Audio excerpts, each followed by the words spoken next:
ये जो चैप्टर है, इस चैप्टर का नाम एनसीईआरटी में अगर देखोगी तो उसका नाम है neural control and coordination. NCERT में 11th में फिजियोलॉजी में दिया हुआ ये चैप्टर है। समझ रहा है ना, न्यूरल कंट्रोल एंड कोऑर्डिनेशन, मतलब एनसीईआरटी में ये नाम है। इसी को रेफरेंस बुक में या हायर क्लासेस में इसी इसी चैप्टर को कहा जाता है नर्वस सिस्टम या न्यूरल सिस्टम। या तुम न्यूरल सिस्टम बोलो या नर्वस सिस्टम बोलो, जिसको तंत्रिका तंत्र 10वां में पढ़ा हुआ तुम लोग, या इसी को एनसीईआरटी के अकॉर्डिंग बोलो न्यूरल कंट्रोल एंड कोऑर्डिनेशन। बात एक ही है, तीनों नाम एक है। समझ रहा मेरा बात? अब इस चैप्टर को पढ़ने से पहले कुछ बात हम तुमको बताते हैं, ध्यान से केवल सुनो। देखो, ऑर्गेनिज्म बेसिकली दो प्रकार के हैं। कैटेगरी में अगर हम बांटे तो एक तो तुम्हारा प्लांट का मेजर कैटेगरी है, दूसरा एनिमल। तो प्लांट और एनिमल में दोनों तो ऑर्गेनिज्म है, दोनों जीव है, और दोनों में कंट्रोल एंड कोऑर्डिनेशन होता है। कंट्रोल एंड कोऑर्डिनेशन शब्द का मतलब हम आगे बताएंगे। जैसे प्लांट है ना, तो प्लांट को भी तो अपने आप को नियंत्रित रखने के लिए, सुचारू रखने के लिए, जिंदा रहने के लिए, अपने एक्टिविटी को करने के लिए कोई सिस्टम चाहिए ना, क्योंकि वो जीव है। और एनिमल को भी चाहिए अपने शरीर को कंट्रोल एंड कोऑर्डिनेट रखने के लिए। तो प्लांट और एनिमल दोनों में कंट्रोल एंड कोऑर्डिनेशन होता है। जैसे प्लांट अपने शरीर के अंदर कोई गतिविधि को करता है, इंफॉर्मेशन को एक जगह से दूसरे जगह भेजता है, या कोई एक्टिविटी शरीर के अंदर या अपने बॉडी में करता है, तो उसमें कैसे होता होगा। जैसे छुई का पौधा तुम लोग जानते हो कि छुई का पौधा को छूने से वो क्या होता है, मोला जाता है। या प्लांट में तुम देखिए बहुत सारे पौधे ऐसे होते हैं जो धूप आता है तो खिलना शुरू करता है। या बहुत सारे प्लांट ऐसे होते हैं जिसका ग्रोथ धीरे धीरे बढ़ रहा होता है। प्लांट छोटा सा हम रोकते हैं, वो धीरे धीरे बढ़ता है कि नहीं बढ़ता है। प्लांट के जो डालियां होती हैं, फल फूल आता है, ये सारे जो चीजें हो रही है प्लांट में, तो कहीं ना कोई सिस्टम इन्वॉल्व होगा ना। और एनिमल में भी बात है। तो ध्यान से सुन लो, प्लांट में कंट्रोल और कोऑर्डिनेशन के लिए केवल एक ही सिस्टम होता है, जिसको कहते हैं इंडोक्राइन सिस्टम।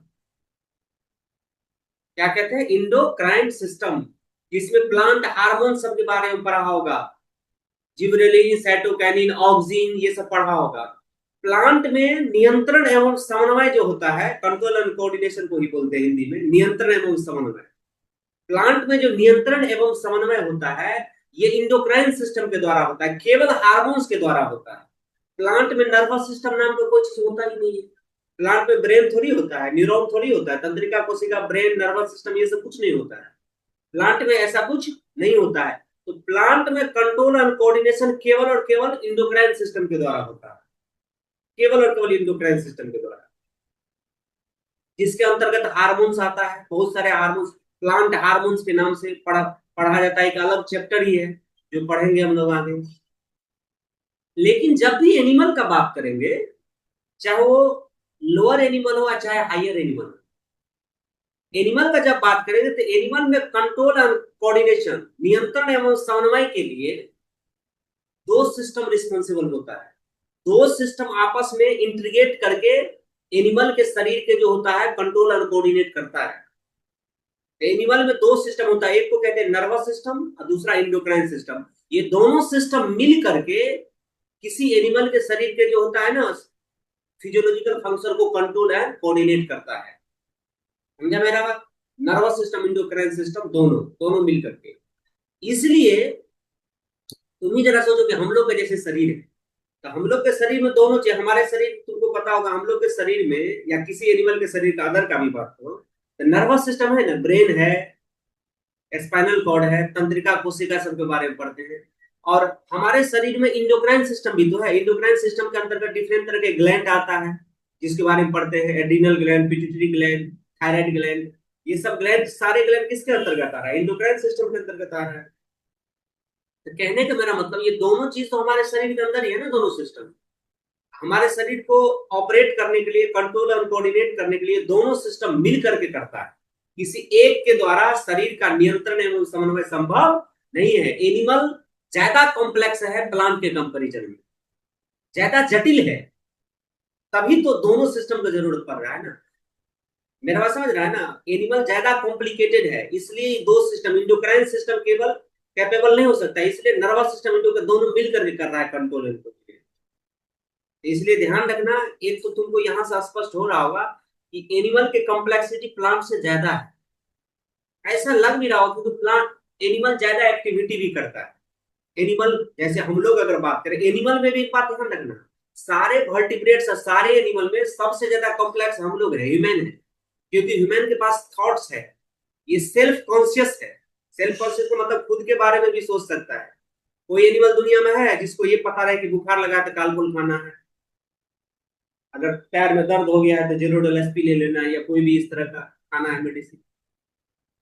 उसको तो जैसे गाय भैंस बीमार पड़ता है तो हम लोग उसको देते हैं दवा, वो खुद तो नहीं बोल सकता है। तो कहने का मेरा मतलब ये, उतना गहराई में हम नहीं जाएंगे, कहने का मेरा मतलब ये है कि एनिमल जो होता है, एनिमल को एनिमल को कंट्रोल और कोऑर्डिनेट करने के लिए दो सिस्टम रिस्पॉन्सिबल है। ठीक है, आप ध्यान से देखिए आगे वाला जो सबसे जो पहला इसमें जो लिखा हुआ यहाँ पे, इसी के बारे में हम बात कर रहे हैं, ध्यान से सुनिए। देखिए यहाँ पर ये है नर्वस सिस्टम और ये है इंडोक्राइन सिस्टम, है ना। ये दोनों सिस्टम मिल करके जो सिस्टम बनाता है उसको कहते हैं इंटीग्रेटेड सिस्टम। नर्वस सिस्टम और इंडोक्राइन सिस्टम हमारे शरीर में ही है ना, इस दोनों को एक साथ मिला करके हम लोग बोलते हैं इंटीग्रेटेड सिस्टम। इंटीग्रेटेड का मतलब जोड़ना, इंटीग्रेशन का मतलब जोड़ना से होता है। नर्वस सिस्टम और इंडोक्राइन सिस्टम को मिलाकर के क्या कहते हैं, इंटीग्रेटेड सिस्टम। और ये दोनों सिस्टम आपस में, इंटीग्रेटेड सिस्टम कंट्रोल और कोऑर्डिनेट करता है। कंट्रोल और कोऑर्डिनेट, कंट्रोल का मतलब तुम लोग समझ ही रहा होगा, नियंत्रण करना, और कोऑर्डिनेशन का मतलब क्या होता है वो आगे हम देखेंगे, समझ रहे हैं अभी जस्ट। कंट्रोल और कोऑर्डिनेट करता है शरीर के सारे फंक्शंस को, एनिमल के शरीर के सारे फंक्शंस को कंट्रोल और कोऑर्डिनेट करता है कौन, इंटीग्रेटेड सिस्टम। इसके अंतर्गत कौन कौन सिस्टम आता है, नर्वस सिस्टम और इंडोक्राइन सिस्टम। लेकिन अब एक बात और ध्यान दें, बॉडी के सारे फंक्शंस को कंट्रोल और कोऑर्डिनेट कर रहा है, लेकिन किस तरह से, लिखा है इन सिंक्रोनाइज्ड फैशन। सिंक्रोनाइज्ड फैशन का मतलब समझिए, सिंक्रोनाइज शब्द का मतलब होता है एक ही समय में, एक ही समय में, ऐसा नहीं कि आगे पीछे, एक ही समय में, एक ही समय में। सिंक्रोनाइज फैशन का मतलब एक ही समय में, जिसके कारण शरीर के अंदर मेंटेन रहता है होम्योस्टेसिस ऑफ द बॉडी। अब इस लाइन का पूरा मतलब समझिए, सिंक्रोनाइज्ड फैशन में काम करता है ये दोनों सिस्टम मिलकर के। कैसे, इसको समझते हैं। जैसे तुमको पता होगा, बहुत बेसिक एग्जांपल देते हैं, किसी व्यक्ति को अगर टेंशन हो जाता है या घबराहट हो जाता है, तो तुमको क्या लग रहा है कि कोई व्यक्ति अगर परेशान है या डर गया है, तो डरने के दौरान क्या केवल उसको नर्वस सिस्टम ही इन्वॉल्व है? नहीं। जब कोई व्यक्ति डरता है या बेचैन होता है तो तुम देखना उसके शरीर से पसीना निकलने लगता है, रोंगटे खड़े हो जाते हैं, हार्ट बीट बढ़ जाता है, रिस्पायरेशन का रेट बढ़ जाता है, बढ़ जाता है ना, बढ़ जाता है। मतलब शरीर के अंदर के सारे फिजियोलॉजिकल एक्टिविटी फ्लक्चुएट कर जाता है। शरीर, टेंशन कहाँ हुआ, दिमाग में, टेंशन हुआ दिमाग में, लेकिन दिख रहा है प्रभाव पूरे शरीर पर। तो पूरे शरीर पर जो प्रभाव दिख रहा है, इसका मतलब शरीर के अंदर का जो ग्लैंड है, इंडोक्राइन सिस्टम के अंतर्गत जो भी ग्लैंड आ रहा है, उससे भी तो हार्मोन्स निकल रहा है ना। क्योंकि बिना हार्मोन्स के तो शरीर के अंदर जो फिजियोलॉजिकल एक्टिविटी है वो अप डाउन होता ही नहीं है। कोई व्यक्ति को अगर मान लो दौड़ना शुरू कर दिया, तो तुमको क्या लग रहा है, दौड़ना अगर कोई व्यक्ति शुरू कर दिया तो हार्ट रेट, रिस्पायरेशन का रेट ये बढ़ जाता है कि नहीं बढ़ जाता है? कैसे बढ़ जाता है? कोई ना कोई तो इसके पीछे रिस्पॉन्सिबल होगा ना बढ़ाने के लिए। तो इसके पीछे रिस्पॉन्सिबल होता है कौन, नर्वस सिस्टम और इंडोक्राइन सिस्टम दोनों। क्योंकि नर्वस सिस्टम मैसेज भेजता है इंडोक्राइन सिस्टम को, जिसके कारण निकलता है हार्मोन्स। पढ़ोगे आगे, ये सब मिल करके कर रहा है। और ये एक ही समय में, जैसे देखो, जब कोई व्यक्ति दौड़ना शुरू कर रहा किया तो उसका रिस्पायरेशन का रेट बढ़ा, हार्ट बीट बढ़ा, बढ़ा कि नहीं बढ़ा, शरीर के अंदर एनर्जी का डिमांड बढ़ा, एनर्जी का डिमांड बढ़ा तो सप्लाई बढ़ाना पड़ेगा, मसल्स का काम करना पड़ेगा। ये सब चीज एक ही समय हो रहा है कि नहीं हो रहा है? ऐसा तो नहीं है कि कोई व्यक्ति दौड़ना शुरू कर दिया तो मसल्स काम करना ज्यादा शुरू कर दिया, लेकिन हार्ट कर रहा है अब हम ज्यादा काम नहीं करेंगे, हम जितना कर रहे हैं उतने करेंगे। लंग्स कर रहा है हम भी ज्यादा काम नहीं करेंगे, हम जितना कर रहे हैं उतने करेंगे। तब संभव है? नहीं है। ये सबको एक रिदम में काम करना पड़ेगा। That is called synchronised fashion. समझ रहा मेरा बात? जिसके कारण शरीर के अंदर होम्योस्टेसिस मेंटेन रहता है। होम्योस्टेसिस शब्द का भी मतलब समझिए, होम्यो शब्द का मतलब हुआ एक समान, होमो से होमियो बना है, होमो। स्टैसिस का मतलब होता है अवस्था। हमारे शरीर के अंदर मतलब होम्योस्टैसिस मतलब मेंटेन है। हमारे शरीर के अंदर एक यूनिफॉर्म कंडीशन है, यूनिफॉर्म फिजियोलॉजिकल कंडीशन है हमारे शरीर के अंदर में।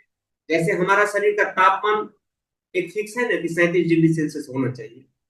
इससे अगर ज्यादा हुआ तब भी दिक्कत, कम हुआ तब भी दवा खाना पड़ेगा, डॉक्टर के पास जाना पड़ेगा, ये एक बात। दूसरा बात, हमारे शरीर के अंदर जो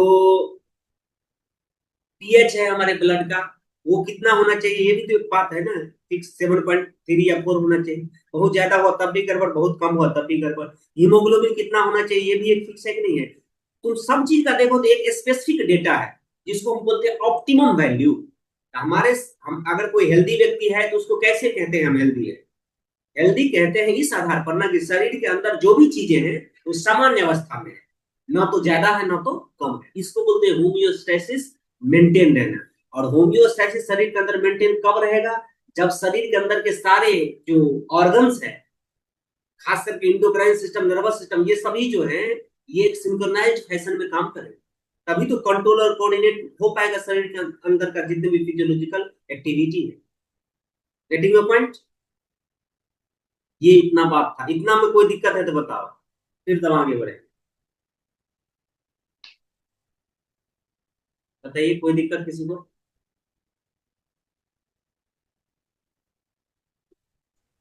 सर एक बार सिंक्रोनाइज्ड फैशन वाला थोड़ा सा और बताएं। सिंक्रोनाइज्ड फैशन का मतलब होता है एक ही समय में, एक ही समय में होना। सिंक्रोनाइज्ड मतलब एक रिदम में, सुर में, लय में। जैसे तुम लोग एक चीज सुना होगा ना कि अगर कोई चीज बजता है, जैसे कोई व्यक्ति मतलब गा रहा है, उसके साथ साथ बहुत सारे इंस्ट्रूमेंट बज रहे हैं, तुमको क्या लग रहा है कि सारे इंस्ट्रूमेंट जो बज रहे हैं तो वो एक सिंक्रोनाइज्ड फैशन में तो बज रहा है ना? हम्म। अगर आगे पीछे होगा तो गड़बड़ होगा, एगो कर रहा है सा, एगो प कर रहा है, एगो ग कर रहा है, तो गड़बड़ हो जाएगा। सब एक लाइन में, तब ना सुंदर लगता है देखने में। कोई व्यक्ति गाता है, उसके पीछे जो इतने इंस्ट्रूमेंट बजते हैं, इंस्ट्रूमेंट एक लाइन में बजते, लयबद्ध तरीके से अगर ना बजे तो सुनने में अच्छा लगेगा।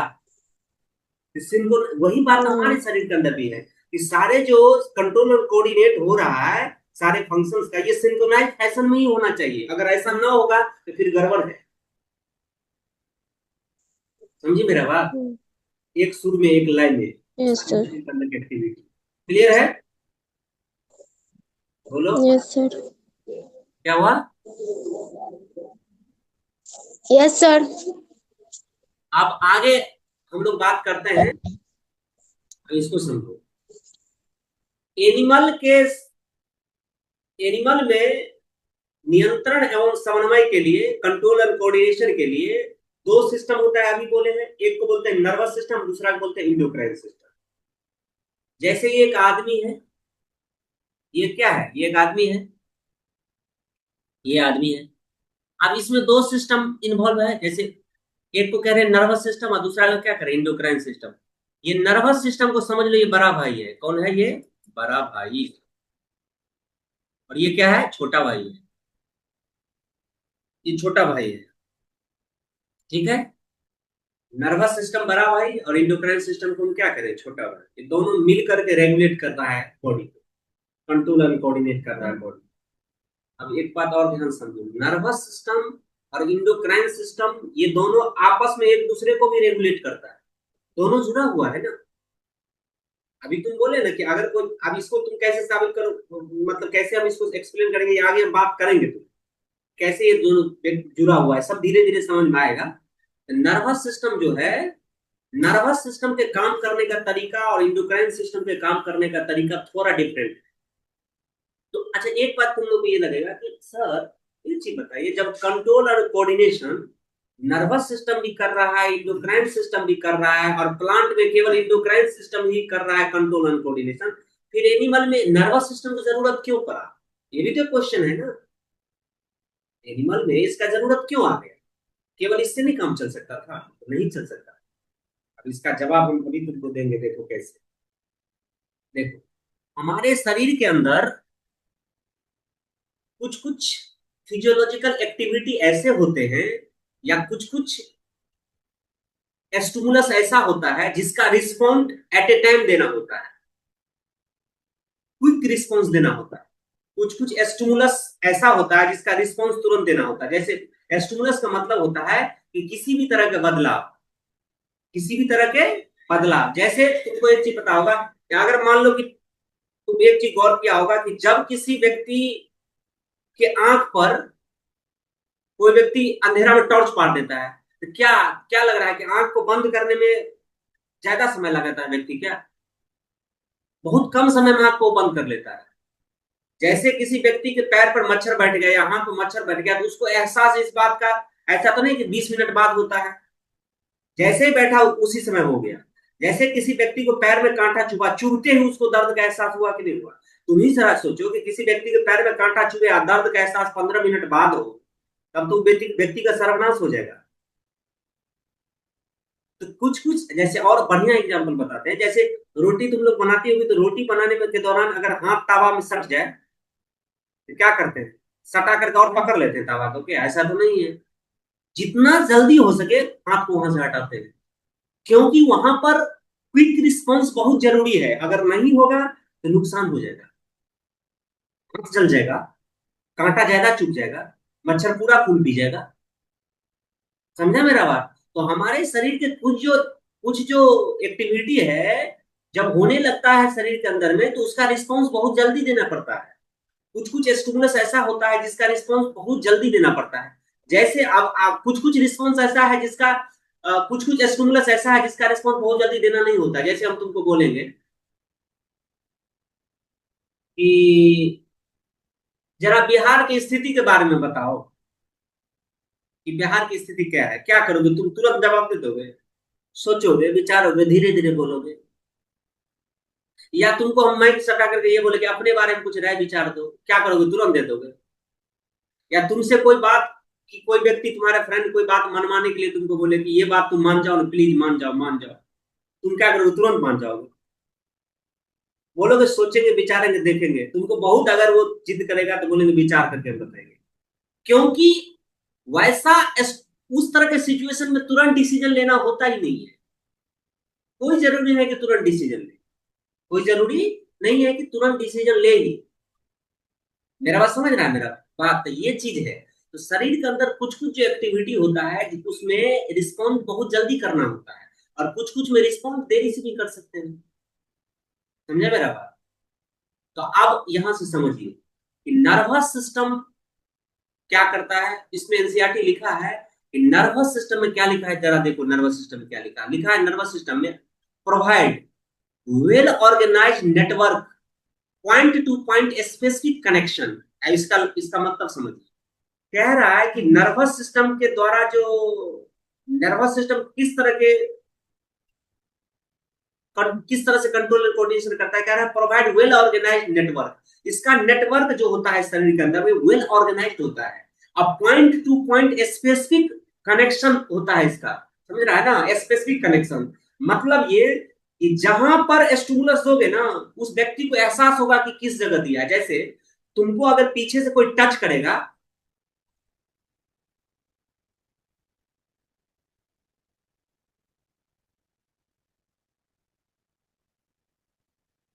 तुमको अगर व्यक्ति पीछे से अगर कोई व्यक्ति टच करेगा, तो तुमको एहसास हो जाएगा कि नहीं हो जाएगा वो व्यक्ति कहां पर टच किया? बोलो। जैसे तुमको मच्छर बैठेगा तुम्हारे बॉडी पे, कहां बैठा है ये पता चल जाता है कि नहीं चल जाता है? कांटा चुभा, कहां चुभा, किस पैर में चुभा, किस अंगूठा में चुभा, ये तक एहसास हो जाता है। होता है कि नहीं होता? ऐसा तो नहीं है कि मान लो कि दाएं पैर में कांटा चुभा है और छुरा निकाल रहे हैं बाएं पैर में, ऐसा तो नहीं होता है। जहां चुभा है ऑटोमेटिकली हाथ वहां जाता है। सोचो कि तो ये इंफॉर्मेशन कौन दिया?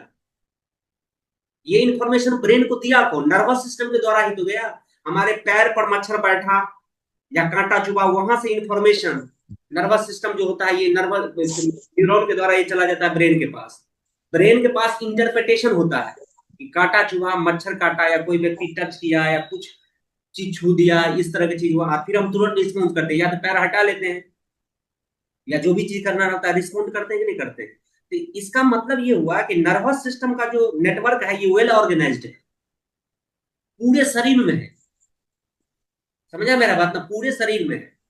तुम अपने शरीर, अच्छा एक चीज और इंटरेस्टिंग बात है, तुम अपने शरीर को ही आंख बंद करके छुओ ना, तुमको पता रहता है कि नहीं रहता है कि शरीर के किस पार्ट को छू रहे हैं, बोलो हाँ। ये कौन करा रहा है? ये नर्वस सिस्टम, ये नर्वस सिस्टम कर रहा है। तो इसलिए नर्वस सिस्टम का जो नेटवर्क है ना, वेल ऑर्गेनाइज्ड है, ये point to point specific connection है इसका।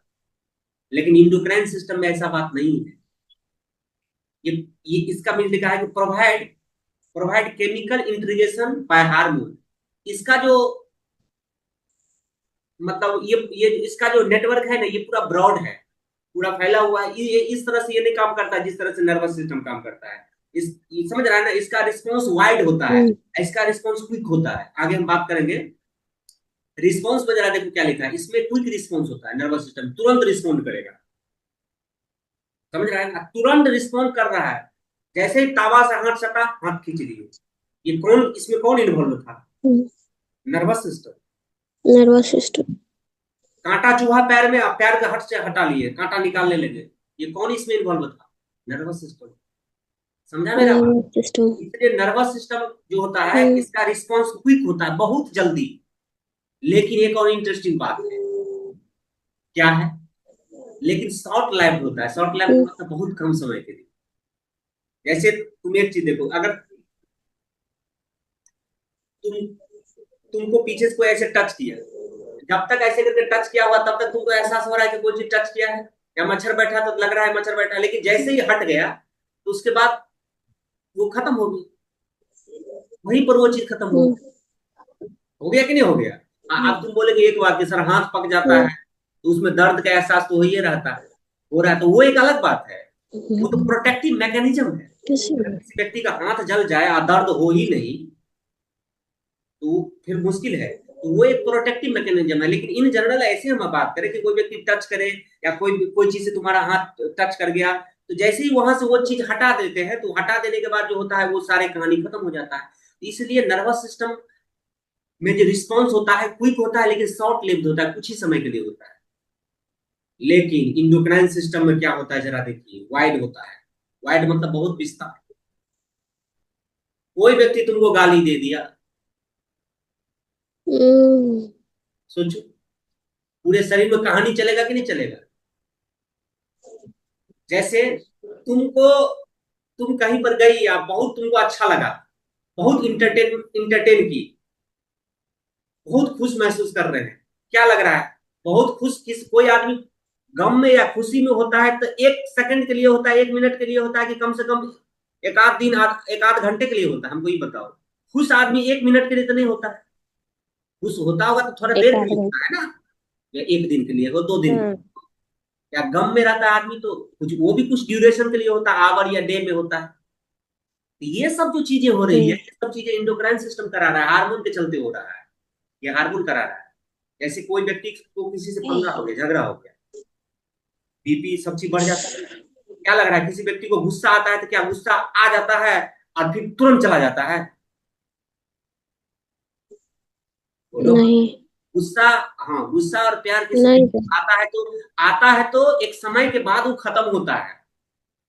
तो ये किस तरह के, ये इसको, ये जो एक्टिविटी है इसको कौन कंट्रोल कर रहा है? ये इंडोक्राइन सिस्टम के अंतर्गत चीजें हो रही है, ऑपरेट।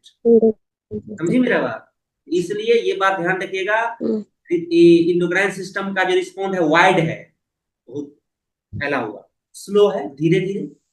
स्लो मतलब किसी व्यक्ति को गुस्सा तुरंत तो नहीं आ जाता, धीरे धीरे। प्यार भी तुरंत नहीं आता है, नहीं। धीरे धीरे आता है। तो क्या है, वाइड है, स्लो है, और लॉन्ग लास्टिंग है। लॉन्ग लास्टिंग मतलब देरी से खत्म होता है। तुमको एनसीईआरटी जब पढ़ोगे जिसमें लिखा हुआ है नर्वस सिस्टम, इंडोक्राइन सिस्टम, हमारे शरीर के अंदर तो है, लेकिन दोनों का ऑपरेट करने का तरीका, रिस्पॉन्ड करने का तरीका, दोनों का जो अपना औदा है, सारा चीज है, ये थोड़ा डिफरेंट है एक दूसरे से। समझा ना, ये दोनों आपस में आप मिल करके रेगुलेट करता है बॉडी को। कोई दिक्कत यहां तक में हमको नहीं लग रहा कोई दिक्कत होगा, बोलो हमें। नहीं सर। नहीं दिक्कत। नहीं। अब यहाँ पर एक लाइन लिखा है, देखो, नर्वस सिस्टम और endocrine system together called integrated system. ये बात तो पहले ही बता दी है। नर्वस सिस्टम और इंडोक्राइन सिस्टम, ये दोनों को मिला करके कहते हैं इंटीग्रेटेड सिस्टम। ठीक। ये बात तो क्लियर है, कोई दिक्कत नहीं है। अब आगे पॉइंट में क्या क्या है, इन मल्टी सेलर एनिमल्स, यहां से पढ़िए क्या लिखा, इन मल्टी सेलर एनिमल्स मतलब organism, intercellular communication bye nervous system और इंडोक्राइन सिस्टम। मतलब कह रहा है कि मल्टी सेलर ऑर्गेनिज्म में, मल्टी सेलर ऑर्गेनिज्म में मतलब एनिमल के लिए विशेष कर बात कर रहे हैं, उसमें इंटरसेलर कम्युनिकेशन, कम्युनिकेशन का मतलब बात करने से नहीं होता है। कम्युनिकेशन का मतलब एक तरह से अंदर में है कि कुछ इस तरह की इंटरेक्शन कि एक अगर एक ऑर्गन में किसी तरह का कोई एक्टिविटी हो तो उससे दूसरा भी प्रभावित होने लगे।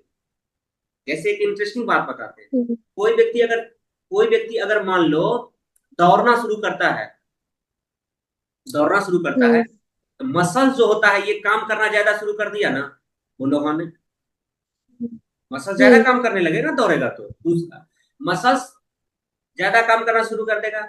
हार्ट हार्ट जो है, ये हार्ट भी क्या करेगा, जब हार्ट बीट बढ़ जाएगा, हार्ट बीट क्या हो जाएगा, बढ़ जाएगा।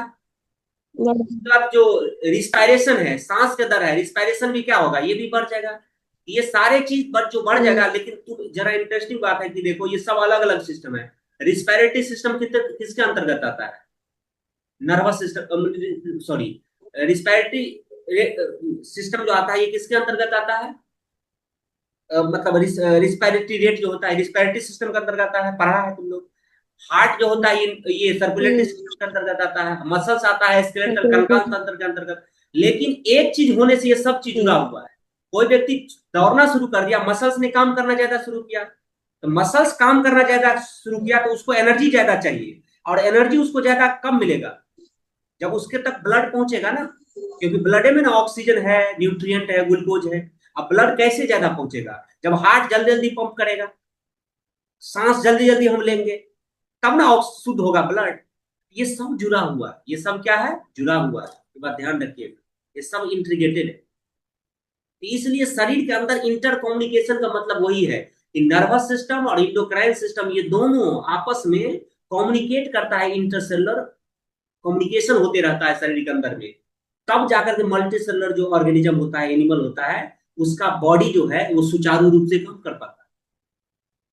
शरीर के अंदर इंडोक्राइन सिस्टम और नर्वस सिस्टम में कम्युनिकेशन, इंटरसेलुलर जो कम्युनिकेशन है, ये अगर गड़बड़ हो जाए तो सुचारू रूप से नहीं चलेगा। जैसे परिवार को ही लो, परिवार में अलग अलग तरह के लोग रह रहे हैं, लेकिन आपस में अगर कम्युनिकेशन अंडरस्टैंडिंग नहीं है तो क्या परिवार चल पाता है बढ़िया से, नहीं चल पाता है। विवाद होता है, कलह होता है, बहुत तरह की चीजें होती रहती है, सब आदमी टेंशन में रहता है।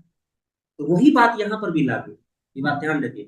कोई दिक्कत यहाँ तक, बोलो हाँ में, कोई दिक्कत भी है? नहीं सर, नहीं। टाइम अब 10 से 5 7 मिनट बचा है, क्या करोगे, पढ़ोगे और तो बता दीजिए नहीं। ये बता के खत्म करेंगे ना, क्योंकि वो यहाँ से, क्योंकि टाइम है नहीं, 5 7 मिनट बचा हुआ है, ठीक है। अब यहाँ से एक चीज जरा देखो, क्या करोगे, समझाने में क्या होता है कि लंबा हो ही जाता है ना चीजें। अब यहाँ से एक बात ध्यान से सुनो, तो हम तुमको क्या बताएं, हम तुमको बताएं क्या? कि सर, हम तुमको अभी तक बताएं क्या, हम तुमको बताएं कि नर्वस सिस्टम, इंडोक्राइन सिस्टम को इंटीग्रेटेड सिस्टम कहते हैं। सिंक्रोनाइज्ड फैशन में शरीर के एक्टिविटी काम करता है एनिमल में। होम्योस्टेसिस का मतलब क्या होता है, नर्वस सिस्टम इंडोक्राइन सिस्टम के काम करने का तौर तरीका क्या है, दोनों में क्या डिफरेंसेस है, किसका रिस्पॉन्स किस तरह का होता है, ये सारा चीज बताएं। नर्वस सिस्टम इंडोक्राइन सिस्टम को एक साथ इंटीग्रेटेड सिस्टम कहते हैं। इंटरसेलुलर कम्युनिकेशन होता है, मल्टी सेलुलर जो ऑर्गेनिज्म होता है उसमें इंटरसेलुलर कम्युनिकेशन दोनों सिस्टम्स के मिलने से होता है, नर्वस सिस्टम इंडोक्राइन सिस्टम दोनों मिल करके